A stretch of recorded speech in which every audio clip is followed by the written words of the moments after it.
What are you doing right now? My phone's in one hand, my nail clippers in the other, and I'm sitting here staring at the star pattern on my computer monitor. Why do you have your nail clippers in your other hand?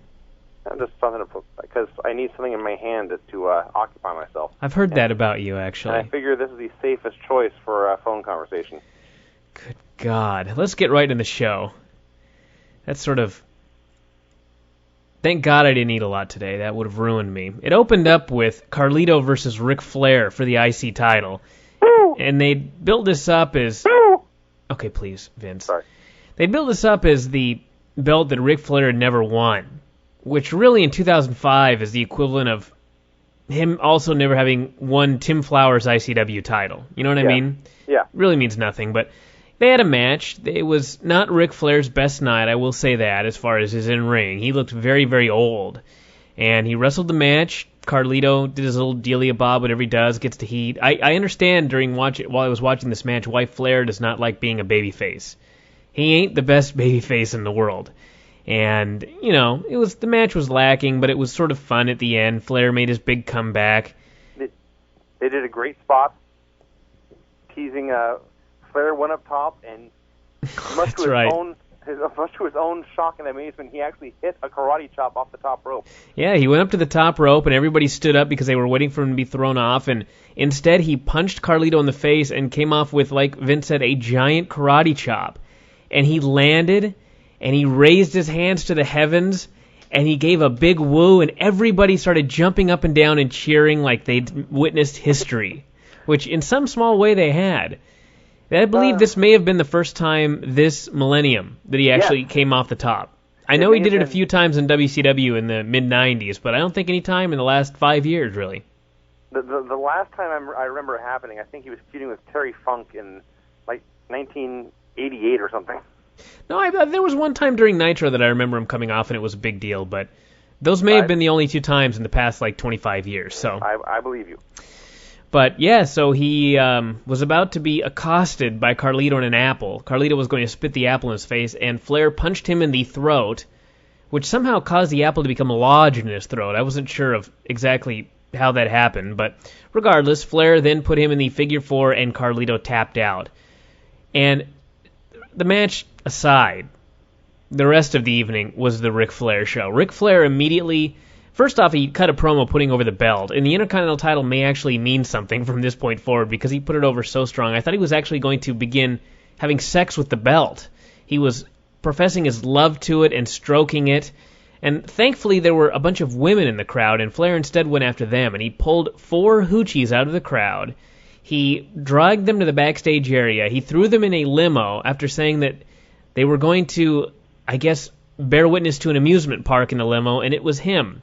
Yeah. And he threw them in there. He popped 4 Viagra, washed it down with champagne, jumped in the limo, and it became a show-long storyline of Ric Flair and these women. The punchline of which was Flair, after the entire show was over, leaving. The women all left. He came out, ass first, with his trunks down.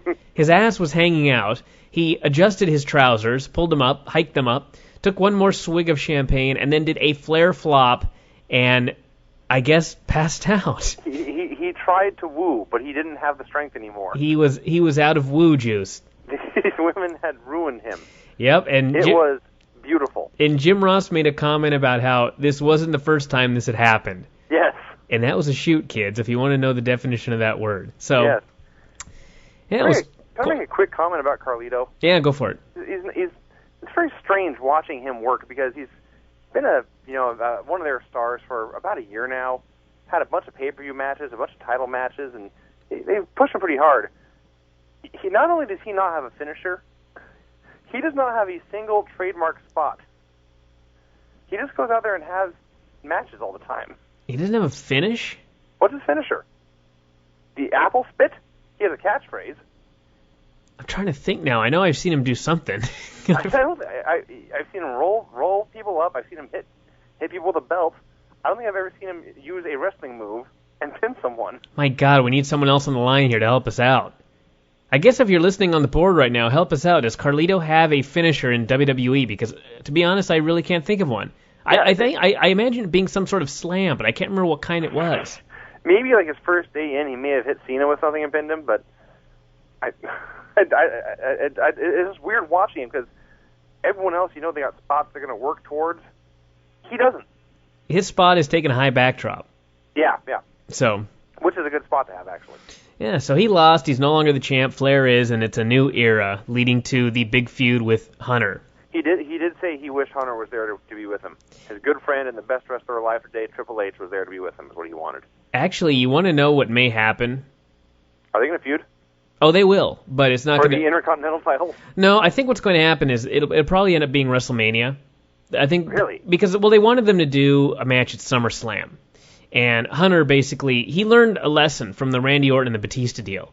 And he basically was like, no, that's not enough time to build this feud. We've been Evolution for years. We need to build this up slow. So I think it's going to be a slow build to WrestleMania, which means Hunter will probably screw Flair out of the title at some point, maybe around Royal Rumble or something, and that will begin 2 months or 3 months to WrestleMania. But I think there's a young man in the company, I don't want to mention his name right now, that is going to be feuding with Hunter. And after you've finished listening to this entire show, you may be able to figure it out on your own. But if you don't know, you're going to know pretty soon, because that's all I'm going to say about that. But let's move on. All right. Then we had Victoria and Tori Wilson versus Trish Stratus, and the new Her in a tag team match.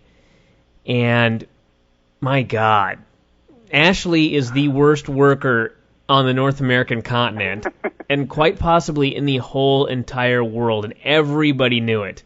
The only good thing was they kept her from doing spots after she really screwed one up. She screwed one up so bad that Tori Wilson, of all people, got upset and threw out of the ring right on her head, and she took this horrific, terrifying bump and nearly died. When Tori Wilson shoots on you for screwing up... And when Tori Wilson is not the worst worker in a match, think about that. Yeah. So they had a horrific match until Trish got in, and Trish, my God. First off, she's beautiful. Second off, she was like, I don't know, Shawn Michaels in his prime. Yeah. Which actually is this year, when you really think about it. That's kind of true. Shawn Michaels in his prime against Chris Masters, coincidentally, which we saw later. So yeah, she looked awesome, and ended up with, God, what happened? Oh, Stratus pinned... Victoria in the head and pinned her. Yeah, the chick kick, as they call it. And Candice was all over the place because she's going to be the next diva to pose in Playboy, which is the big surprise in the Ross report, of all people. When he said it was, no, we wouldn't believe it, I thought he'd pick someone that we actually wouldn't believe. I have no problem believing Candice is going to get naked, because if you've ever listened to... I'm trying to remember what I saw. I saw Candice... I'm almost positive I've seen her naked at some point. You probably have. Everybody has. But Candice was doing some sort of interview out of characters. Maybe it was in the Diva thing that I watched, but this girl, Vince, she knows one thing, and that is That's right. attempts at beauty. That's it. I remember watching that with you now. Like, I do not think that you could carry on a conversation for more than 30 seconds with this woman if it didn't have anything to do with her and what she looks like. Like, if you try to talk to her about, Cars. The Hurricane. The Hurricane. Don't say Cars, because I don't even know Cars. But if you try to talk to her about the Hurricane or something, I don't even think she knows what a hurricane is, much less that one hit New Orleans. So yeah, she'll be posing in Playboy, and that's some big surprise. Yeah. Then we had Gene Snitsky and Big Show. And this was exactly what you would expect Big Show and Gene Snitsky to be like. And it was... The one thing I'll say is this: Gene Snitsky had a bad night, which made this a great match, if you can fathom such a thing. He looked so horrible, and it was so great. And they had a shitty match. Big Show won with the choke slam, and then hit him with the ring bell twice, and then left. And they both are now back to obscurity. Yep. It accomplished nothing. It was mildly entertaining for what it was. But, yeah, nothing to see here. You know, I thought you were actually going to just say yeah and then say nothing else. And I gave you The Office. I just waited for a while, and you followed it up, Vince. You're improving, dude. Woo! You can almost be considered a pro at this point. That would involve me being paid. Which I'm not asking for. I'm just making a point. Not necessarily. Yes, it would. I bought you a cheese quesadilla tonight. You don't consider that pay? That's for my writing. No, maybe that was for the radio show, and I haven't paid you for your writing this week. You ever thought of that? Then you owe me money. Anyway, let's move on. I think we should. Shelton Benjamin, how was the quesadilla, by the way? It was good. All right. Good Taco Bell cheese quesadilla, like all of them. They're always good. Yeah, nothing wrong with it. Except I would like to note that I ordered 3 chicken soft tacos with no lettuce. Vince, how big were these chicken soft tacos?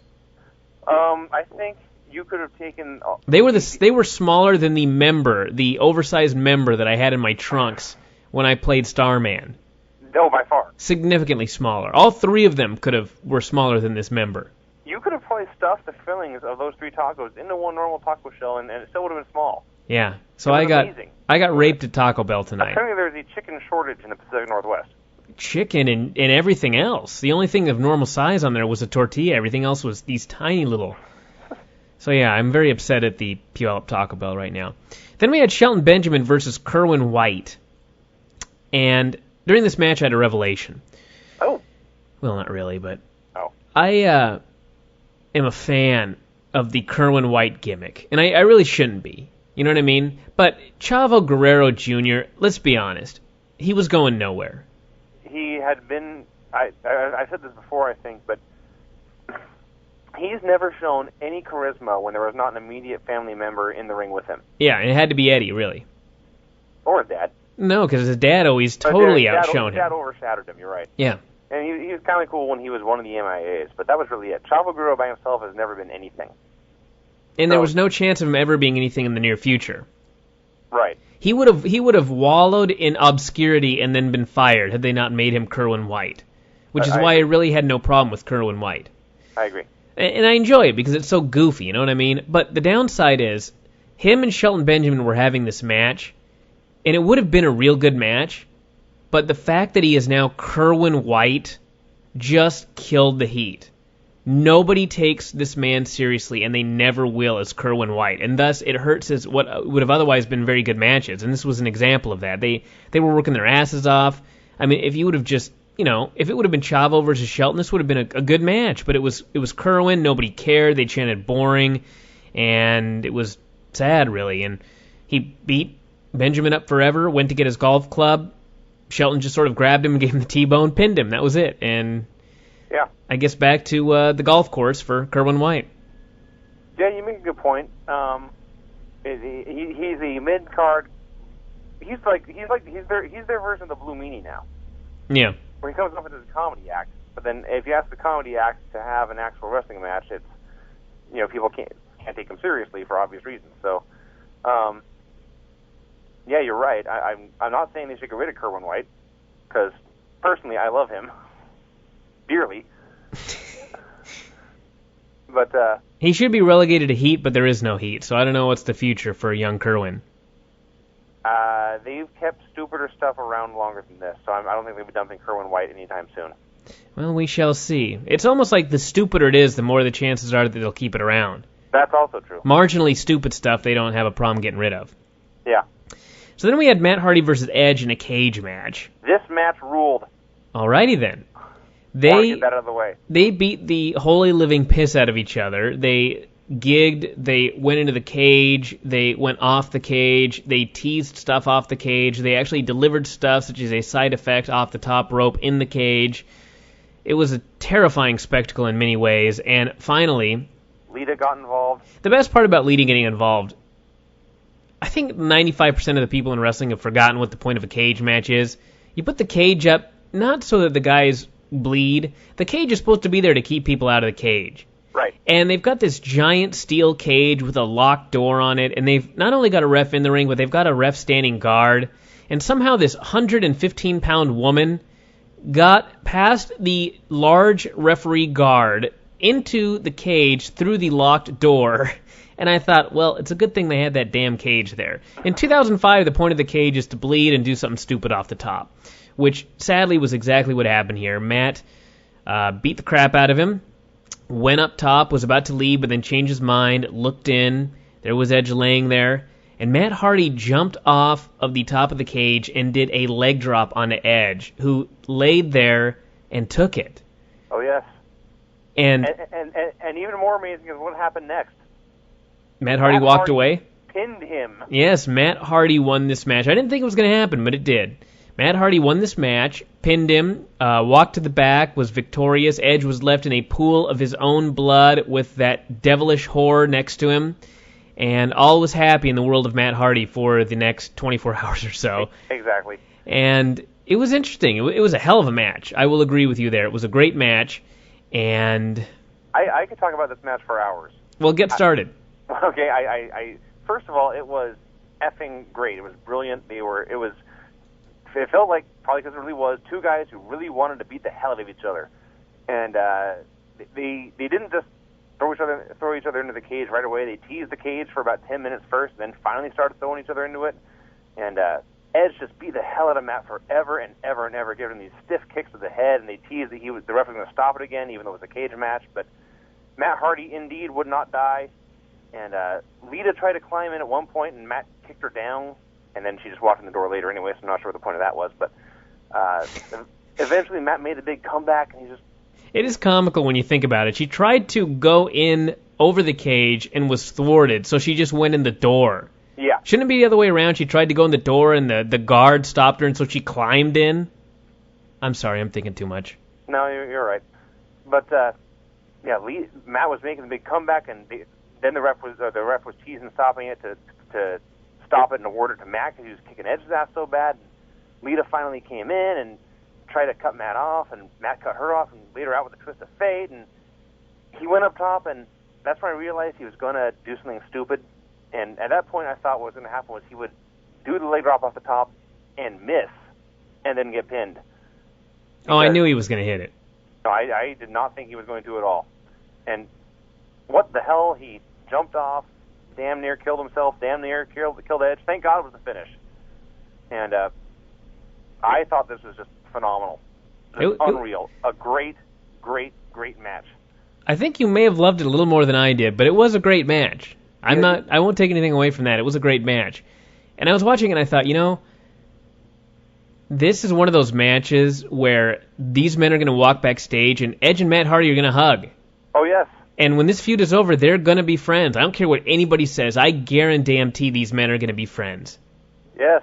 So I'm not sure where they're going to go from here, because you figure this feud may still have legs. Because people, by the way, they were also, as badly as they've buried Matt for the past, 6 weeks or so, people loved Matt Hardy tonight.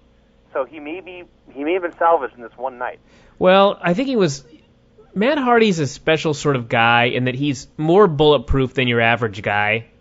I'm not sure exactly why it is. I think part of it is because the people see Matt Hardy as like them, and for some reason they really empathize with him. It's very strange, but it's true. And yeah. I think that the match they had on Raw where they both went off the stage, that's the one that rehabbed Matt. And somehow they still saw him as the guy. Someone to cheer for. Yeah, someone to cheer for, someone to get behind in this match, and it worked, and he's going to be a big star, and things happen to big stars in this company, so we'll see what happens. It's a strange business. And one last thing before we move on, I figured they were going to, I guess we're still figuring the feud's going to continue tomorrow night on Raw. In a way, I hope it doesn't, for a couple of reasons. One, Matt Hardy laid out Lita and then hit the big leg drop and pinned Edge and totally got his revenge. It's a perfect storyline end to the feud right now. And two, I cannot fathom Edge and Matt Hardy having a better match than this. Oh, they won't. Yeah. But also you have to look at Ray and Eddie and JBL and Batista. I mean, they finished those feuds off, finished at SummerSlam, and had to do one more. Yeah. And if you look at the fact there's a 3-hour Raw coming up, oh yeah, there may be something there. Yeah. So, we'll see. Well, remember this one, folks. It was special. Yeah. Then we had Hurricane and Rosey versus Murdoch and Cade, which was interesting. Hurricane got injured, which was so classic. Basically, Murdoch went out to hit on Lillian Garcia. And in the middle of a World Tag Team title match. Yes, he was so intent on winning these belts, he went to hit on the ring announcer. But of course, I guess if you're Murdoch, that's your best chance of getting close to Lillian Garcia. Sure. So anyway, she's out there, and he goes to hit on her, and Hurricane goes to save the day. And he decides to save the day by punching Murdoch, and Murdoch stumbles around to the other side of the ring. And then Hurricane decides to slide through the ring by the ring post from corner to, I guess, at one corner, just from one side of the ring to the other, something stupid, some stupid dumb shit bullshit thing. And he immediately got hooked and DDT'd on his head and killed. And I thought, that is the most impotent superhero that I've ever seen. And I laughed like a madman. Mostly because you're a comic book geek, Vince, and I thought, there's your comic book hero for you, Vince, a total just goob. Oh, yeah. So he was laid out and killed, and they were going to take him to the back, and they were dragging him up the ramp, and he looked up at the Titantron, and he saw that his poor partner was there all by himself. And so, being the stupid, brain-dead superhero that he is, he decided to go back and try and save the day while crippled, and of course he was immediately pinned, so he fucked over his partner. So, just brilliant. Talk about making baby faces look like total morons. They did a 5-star job of it. Yeah. And Murdoch and Kate are your new tag champs. Woo! Yeah. I assume you have nothing to add to that. I have nothing to add to that. The long moments of empty dead air kind of indicated that to me. Fine, we'll move on. Okay. Shawn Michaels and Chris Masters for nothing. Just bragging rights, I guess, on the part of Shawn Michaels. Maria, I came to the conclusion during the Maria promo. Everybody knows I'm in love with Maria, and I believe she's the most beautiful girl in the entire world. Really? In the entire universe. It's true. I really do. I heard that. Yeah, gorgeous. And people are going to yell at me, but this is true. Maria may be the best worker of all the women on Raw. Explain. All right, I will. Maria, whenever she's on the screen, you cannot help but your eyes are glued to her. You know what I mean? You cannot tear your eyes away from her. Not just because she's stunning and ravishing and like a ray of sunlight personified, but because you never know what she's going to say. You know what I mean? She's like a child. It's like they always tell actors, never act with a dog or a child, because you'll always be, you'll always be shown up. Yeah. Because people are always going to watch an animal or a child, because you never know what they're going to do. It's the same with Maria. And furthermore, Maria is the only woman in the entire company that could work with Chris Masters and save the segment. That's for damn sure. Tell me I'm wrong. Yeah, you're not wrong, Walter. All right, so that's right. So I'm waiting for somebody to prove to me that someone else in the women's crew is a better worker than Maria. People are going to say Trish, but I don't know if Trish could do a better interview with Chris Masters. And Trish is beautiful, but that's why you stare at her, because she's so hot. If she weren't so hot, you wouldn't stare at her. If Maria wasn't so hot, you'd stare at her still, because she might just do something wacky. So anyway, sing the Teenage Mutant Ninja Turtles theme song in the middle of a wrestling promo. My God, she stole my heart tonight once again. So anyway, she interviewed Masters. Then he went out and had a match with Shawn Michaels, and Shawn Michaels did everything he could, dude. He did everything under the sun for this guy. And the thing is, I will say this about Chris Masters. The guy can follow direction, he can listen, and he doesn't really do anything that looks terrible. No. But with that said, Chris Masters is a giant block of negative charisma. Yes. He's in the ring, he's doing moves and spots, but there's no passion to it, there's no aggression. He just executes a move and stands there like a giant statue, and turns his head and looks at himself in the Titantron. He looks at himself at the monitor as many times as he can. Yeah, he actually, this was the match of the two men that in history have looked at themselves in the Titantron more than any others. And Shawn Michaels is now in second place, which is saying something, because he set the standard. Frankly, a distant second. Yeah, a distant second. There was a point in this match where Masters, I think he put on a bear hug, or maybe it was a chin lock, but he had his back to the Titantron, and I know it was just killing him. Oh yeah, he probably had a turn too. But the point is, they had this long match, and Shawn, he did the Nikita Koloff carry job or whatever, and trying with all his might, and I thought, Masters is not at this level yet. If he beats Shawn Michaels, I may just urinate right now on Craig's brand new chairs here, and he's going to be very upset and vomit and everything else. And thankfully, he went for the full Nelson. Shawn slipped out, hit the super kick, got the pin, and all was right in the world. But they did the thing that they could with Chris Masters, and now I don't know what you do with him, because I think everybody sees through him, to be honest. Yeah, it's like you say, he does his moves, and it's not like he blows spots left and right. He's not like Johnny the Bull or something. He does his stuff, and no one cares. Yeah, and I'm not going to bury Chris Masters, because, like I said, for what he does his stuff, okay. He's not terrible. But the problem is, people someone on our board actually compared him to Rock. And even when Rock was being pushed down our throats early on, you could tell that Rock had a ton of charisma. Yeah. It was oozing from him. The charisma does not ooze from Chris Masters. Chris Masters, it's an old cliche, but he needs a charisma transplant desperately. And he's not ready for this level. He may be in 5 years, he might develop some sort of charisma or something like that, but it's too early right now, and yeah. Yeah, Rock from day one was also a much better athlete. Well, there is that, too. And But yeah, I think we pretty much drove this into the ground. all right, so then we went to the main event of the show, John Cena versus Kurt Angle for the title. It was their usual very good match. What's funny is I was thinking, my God, this is the best John Cena's looked in I don't know how long. And then I remembered how long. It was the last time he had a match with Kurt Angle. Yes. And it's days like this when I think Kurt Angle's the best wrestler there has ever been. And, Ric Flair actually told people after his match with Angle that he'd never been in the ring with anybody as good as Angle. And I want you to sit back and think about all the men in his entire career that Ric Flair was in the ring with.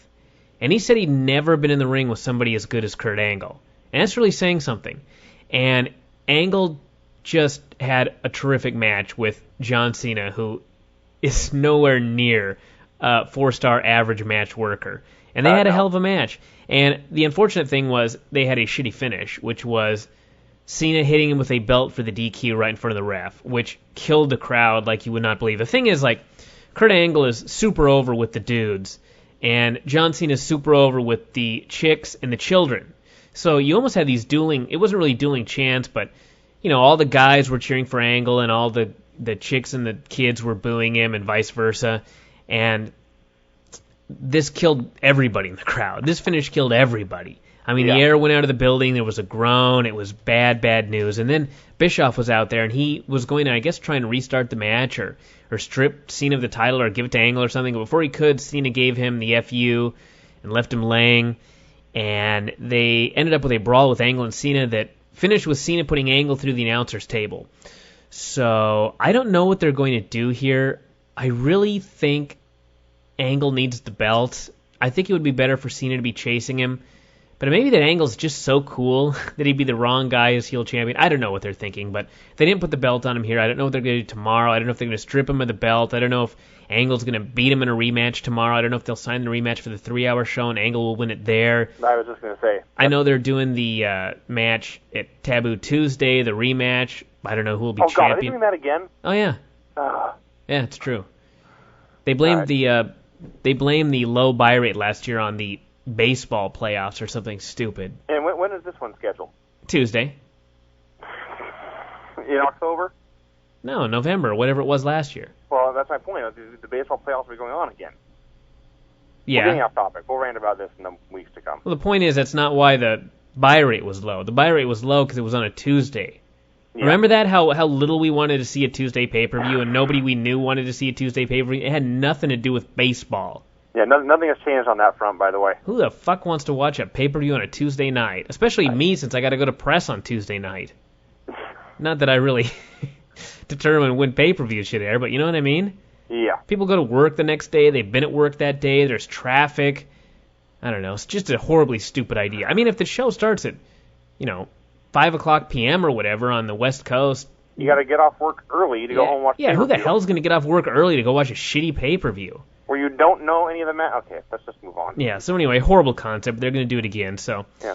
So, yeah, Angle, I will go ahead and go on record as predicting that they'll do the rematch on the debut show on USA, and Angle will win the belt there. It would bring joy to my heart, and I'm going to need some joy on that evening, so. I kind of figured, I don't know really what it did, but I figured that Cena was walking out of the show with the belt. I just didn't know exactly how they were going to do it. I knew he wasn't going to hit the FU and pin Angle clean. Yeah. I didn't think he'd leave with the belt. Go ahead. I didn't think he was going to leave with the belt, but go on. I did until today. I was thinking about it today, and I thought they would try to drag it out somehow, and I thought maybe Kurt would be destroying him and Cena would get a fluke roll-up or something, but no, they went with the cheap belt shot, and it's been done before. I know. What a creative finish that was. Yeah. What's funny is they even, they had the finish on the house shows where Angle would beat him with the medals, and he'd stick the medals down his his singlet like he did tonight. This is why I thought he knew the finish tonight, because he hit him with the medals and put him down his singlet. And at the house shows, he goes for the cover and the medals fall out and he gets caught and DQ'd. At least that'd have been something, it would have still been horrible, but at least it would have been creative. This was the most generic, stupid finish to a pay-per-view main event you could possibly have, and they just went with it anyway. Didn't they just do it last year with Eddie and JBL? This is the finish they always use for this stupid stuff. Yeah. Unless there's going to be a cage match, in which case 70 million guys run in, so you can kind of figure out where they're going with these sorts of stupid finishes. But yeah, that's pretty much it for the pay-per-view. I'd say a good show. I don't know if I'd highly recommend the replay, but I suppose if you put together the angle match, which is very good, and